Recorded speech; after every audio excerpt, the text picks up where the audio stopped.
What's up, friends of covers? Jon Arnold here, and we're talking about the opening game of the 2022 World Cup in Qatar.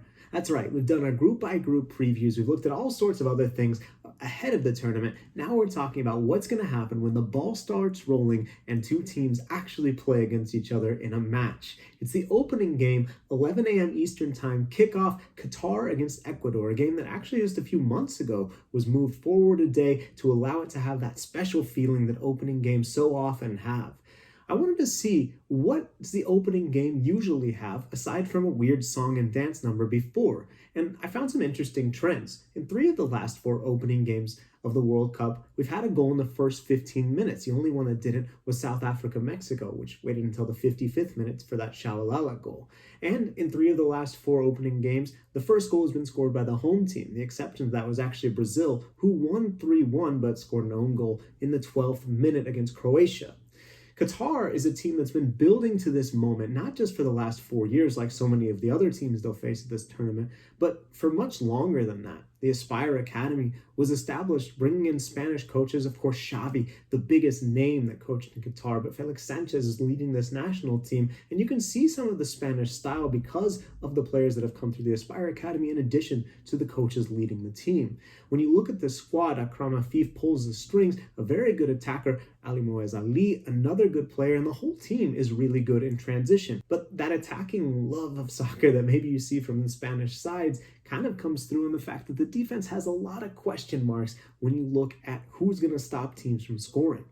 Ecuador is in a bit of the opposite situation. Might be a study of contrast in this game because they don't have any goals scored in the last 3 matches, but those friendly games were all played against teams with tight defenses or using an alternate lineup. However, it is a bit of a cause for concern for me because Gustavo Alfaro is kind of notorious for having a defensive team, for not going to look for the game, and when he did let his players run a little bit, utilize the attackers he has, he was better during qualification than when he played a bit of a more defensive style. The other big news for Ecuador this week when the squad announcement was no Byron Castillo, a controversial player who Chile and other countries tried to file an appeal to say he wasn't really from Ecuador. That case has been settled with Ecuador allowed to be in this tournament, and Castillo was still eligible for selection, but the Ecuadorian Federation told Alfaro, don't pick him, we don't want to cause controversy in the future. I think that's actually a detriment to this Ecuador team because Castillo actually started it right back in some pretty important matches, but Angelo Preciado can step in fine. It's just that he's been a little bit inconsistent, especially defensively.